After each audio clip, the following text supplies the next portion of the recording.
First, I want to say that I hope everyone had a wonderful Easter, and hopefully this will be one of the best of our lives as we move to free the people of the world from the darkness that has enslaved it for so many years. Tim and I took the weekend and spent some much-needed time together. I have to laugh because so many people tell me that they're thrilled when their husband goes to work, but with Tim and I, it's very different. All we want to do is be together, so we went out to eat dinner on Easter Sunday at one of my favorite restaurants, and we have a bunch of t-shirts, so the first person who guesses where we went to dinner or Easter from this video will get a free t-shirt. Next Monday, I'll post the winner at the top of the comments of this video, and we'll give you instructions to send us your size, t-shirt choice, and shipping info. So let's have some fun.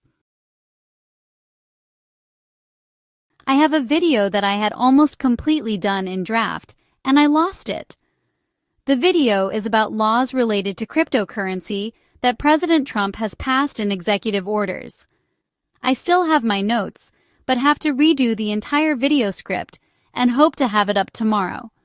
But there is something very important that I wanted to say to you guys before 8 p.m. tonight. And that is that you must understand that there are no nuclear weapons on the planet that we are aware of for some time.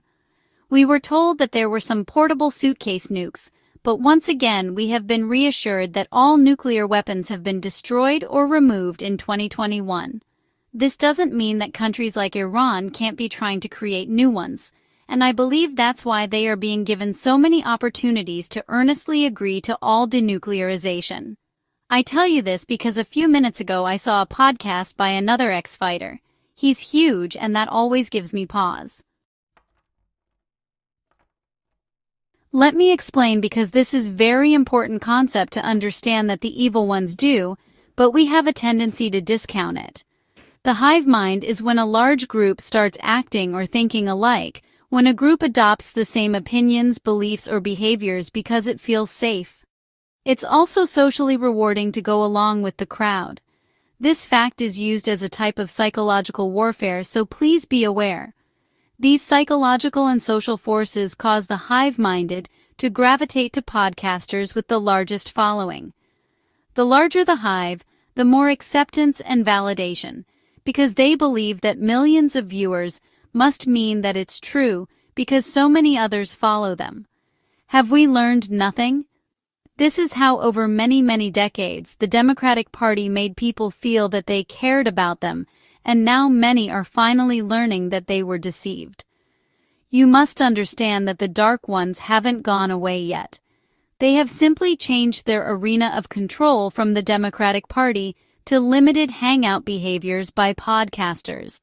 So I'm not gonna call out each and every one of these people, but I feel it's critical for you to understand that the brainwashing has just moved to a different arena, and in many cases, it's very deliberate, and all you have to do is follow where their money came from. So please, don't worry about that. Regarding this particular podcaster, I had pretty much resigned myself for the fact that he is at least trying to be legit, and maybe just unaware, but what he said today really bothered me. We know that fear is a tool of the devil. It's a frequency of darkness and illness. Nino recently posted a video talking about Armageddon and nuclear weapons raining down tonight after this 8 p.m. ultimatum. While President Trump has used strong, dramatic language about threats like nuclear weapons, he has never once used the word or the analogy of Armageddon. However, both Barack Obama and Joe Biden have used the word Armageddon many times over the years. Most recently, Biden warned that the Russia-Ukraine war will be a nuclear Armageddon. So notice these little hints of which side's narrative various people align with, and in all probability you will be correct. This disinformation network is much larger than you can imagine, and appears across many different faces. We must also remember that when the Bible was written, there was no concept whatsoever of a nuclear weapon. This is dark, man-made technology, and never part of the equation as reported in Armageddon. So why in the world would anyone suggest such a thing if not to create fear? Now, I understand that some people live in the land of fear, and he may just be projecting his own fear onto his army of followers, but his fears do not make it true or credible. We've seen the fires, earthquakes, and floods. We've seen it all, and there's never been one ginormous explosion that has destroyed the planet, so don't buy into it, guys. As I said, we're gonna clearly hear some biblical language, and I believe that's because the upcoming days are going to present challenges for many. And I think that it's important that we all cling to our spiritual beliefs of salvation as things progress, and we can sort out the specifics later. Evidence of this biblical analogy was when Pete Hegseth spoke about the brave soldier that fell behind enemy lines last Friday, which was framed as the crucifixion and resurrection of Jesus Christ, and let me tell you his exact words.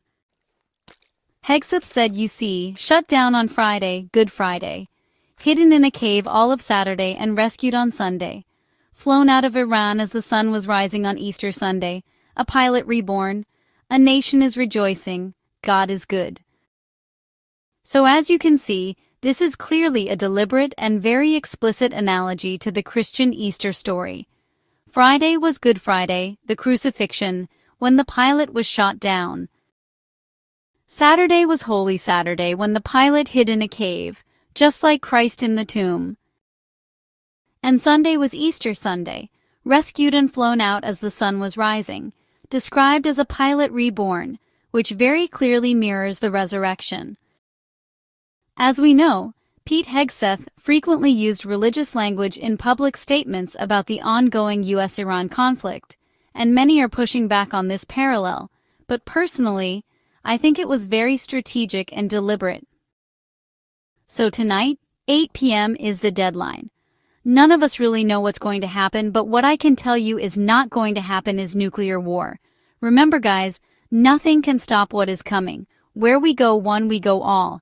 And the entire world will soon be cleansed from the evil that Christians call Satan. There's one last thing that I want to address on this evolving Iran conflict. I was a bit concerned about President Trump's statement that if the Iranian regime does not open the Strait of Hormuz, an entire civilization will die tonight.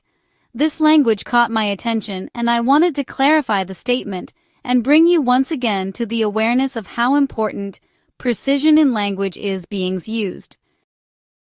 My first notion was that there's no way Trump is going to kill the innocent people of Iran, so I looked up the definition of civilization, and one of the meaning is the type of culture and society developed by a particular nation or region. And voila, the answer became clear. We are done with this radical culture that wants to take over the world and kill the people in it that don't agree with them. So POTUS was right on the money with his phrasing, and we aren't going to harm the innocent people of Iran, just the oppressive regime that seeks to victimize women, children, and anyone that they darn well want to. Please help me out by clicking the thumbs up. I'm not a pro, and nobody on the dark side is helping me or funding me. So every little interaction that you have with my videos helps the algorithm give me more exposure. Also, I am planning multiple other outlets and types of videos, including live Q&As, and even an After Dark series with things that we can't talk about here right now. So when you subscribe, be sure to hit that little bell, which will let you know of other communication avenues that I am setting up as this awakening progresses. And of course, share the videos to help others understand and hopefully free them from the brainwashing aimed at hive-minded thought. Again, let me apologize. I didn't get the other video out because I know lots of you are interested in the crypto. What I can tell you briefly is that none of the executive orders appear to be setting us up just yet anyway for a national crypto-based currency. The laws were more aimed at protecting and compensating people who have been scammed by crypto, so I'll work on that again and get that out hopefully late tonight or early tomorrow. Hang in there, Patriots. The show is just beginning and soon it will be in our face, so there will be no denying that beauty, honesty, and integrity will soon be restored to planet Earth.